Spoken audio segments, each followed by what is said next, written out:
Want to rig your characters for games? Well, to start, all you have to do is go Shift A and then go add in an armature and then just add a bone. With this, you can start building your rig and make any rig you want. You're just going to start placing this. Usually you would start out with the hips. This is just going to be like on a character or a human. It's just going to be at the middle. This can just be extruded out along any part. It can be duplicated to make your own like separate arms and stuff and like parent to each other to kind of see how the relations work. But where do you place your bones? So the easiest way to figure it out is either just look at where you want something to bend and add a bone joint there. So like if you have an arm, you're going to have like where the elbow is, you're going to have a joint at the end of a bone.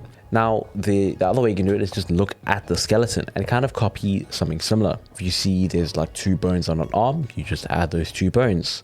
Same thing for the legs, two bones in the leg, 1 bone in the foot. You're just going to add all the bones. This can be different from humans, people, aliens. Depending on your character, you could have 4 arms, you could have 2. Basically, you just want to start placing bones where you want something to bend. An easy way to place all your bones is by using the volume snapping. So all you need to do is go to the top and go click over here and go volume. Now, if you go press G and then hold Control, it will start snapping to the volume. Now this will help because like instead of if you're just moving it like this, it actually can snap inside the parts of the body. Now you don't really want to use this in the front view because you want to keep your spine completely straight. And then for the rest of them, you're just going to like Shift D to duplicate, and then you can just hold Control and it will like place it in parts of the arm. You can see like this. So this is just a very useful thing. Also, another tip is if you want to get the bones like this for the arm to follow the spine, you can see right here it's not following properly, it's only following this bone. Just go to edit mode, select the arm, select the other bone, Control P, keep offset, and now it will follow properly. Next, then you're going to need to name all your bones. Well, you may think this is a huge waste of time. Let me tell you why it's not a waste of time. Basically, when you're animating, say you're doing a walk cycle, if you have one pose and then you want to flip it, so you have like your left foot in front and you have your right foot in the back. Now, if you have them named properly, then you can just Control C, Control Shift V, and it will paste it over so that your right foot is in the front and your left foot's in the back. But if you have them named incorrectly, this will not work, which is really annoying. So the way you're going to name it is you can just name them like properly, just say like shin, thigh, torso, so on, just to make it like look nice. But the most important part is on the left side, you want to put a .L at the end. Now it doesn't matter if you use uppercase, lowercase, blah, blah, blah. Just kind of just keep a consistent naming convention on your side. When you're placing your bones with the rig, usually your spine will be completely straight.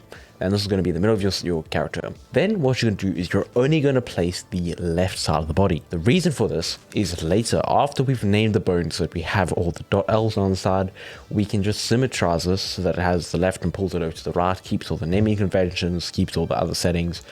So just hold on till you do the right side, just do the left side. And also left is flipped because like you're looking at it from the front, not the back. Once you have all your names set up and you made it symmetrical, this is now ready for later when we like start animating and all that. Cool. Something that can help later on is having your bone rotation like set properly. So usually you can just press Alt R and then you can kind of like change the settings in the bottom left to kind of choose like how this is set up.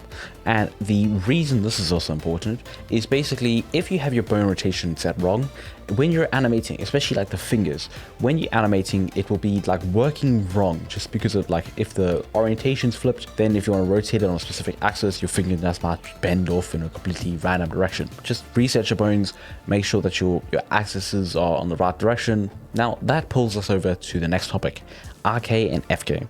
So the default rig is an FK rig, which is basically if you have an arm going out like this, then the top one you're going to bend, and then the next one you're going to bend, and then the next one you're going to bend. This is basically just bending down. It's called the chain. So forward kinematics is you go from the top of the chain to the bottom of the chain. These are the chain of bones. RK is basically you put another bone at the bottom of your chain or somewhere at the bottom, like the middle. So like say for your arm, you put one at your wrist.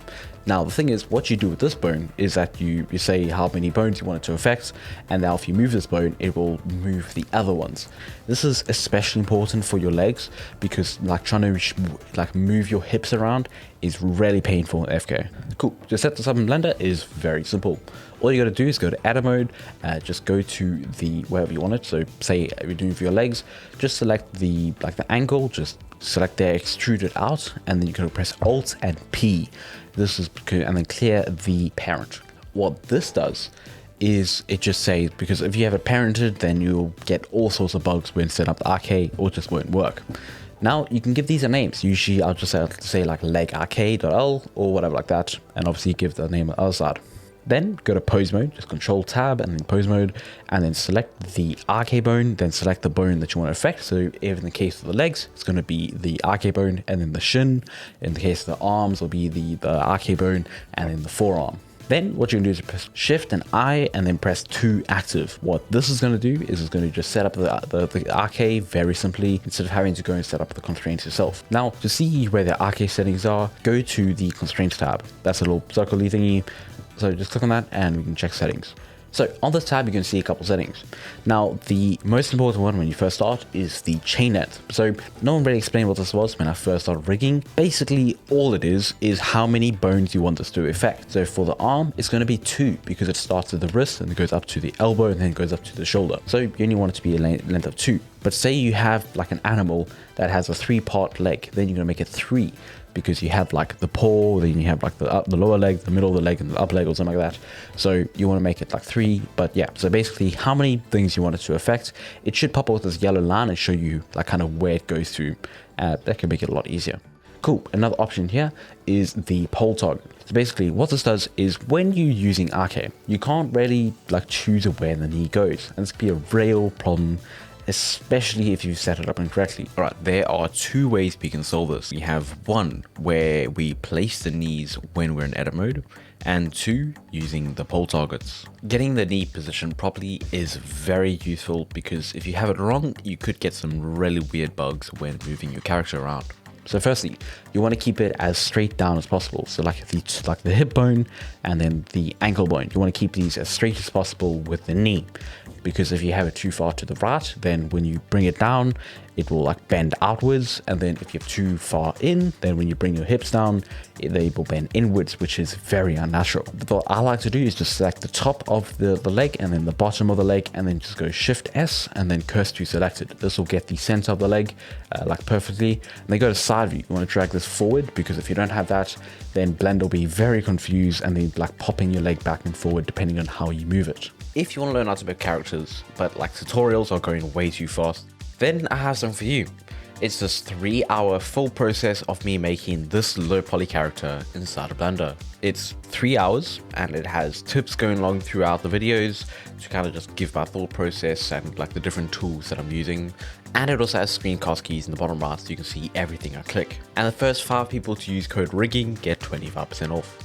Cool. Now, pole targets. This is basically a way so when you're animating, you can kind of choose where the knee is going to point. So all you have to do is very similar to arcades. Just go to the knee, then basically just extrude it out. Again, clear the parent, and then just drag it forward. You don't want this to be near your bones. You want to be further away. And then you're going to go back to your arcade. Now, add in your pole target bone, and then you may have to set the rotation. Usually it's like -90 or +90, somewhere around those. And now you can see if you move these pole targets from side to side, it will change the direction of your arcade bone, so the knee or the elbow, etc. So this is very useful when you want to choose the rotation of your legs. Cool. So the last thing we need to do is weight painting. So weight painting is very simple. It's basically choosing what part of the mesh is going to follow what part of the rig. Now, you can just do this automatically with Blender. You just go select your mesh, then select your rig, press Ctrl P with automatic weights. What this is going to do is automatically set up your weight painting. Right, now your character is following your rig, but it can have a lot of problems with this automatic weight painting. So click over here to watch a video on how to weight paint inside of Blender so you can get rid of all these issues and get it to work well. Cheers.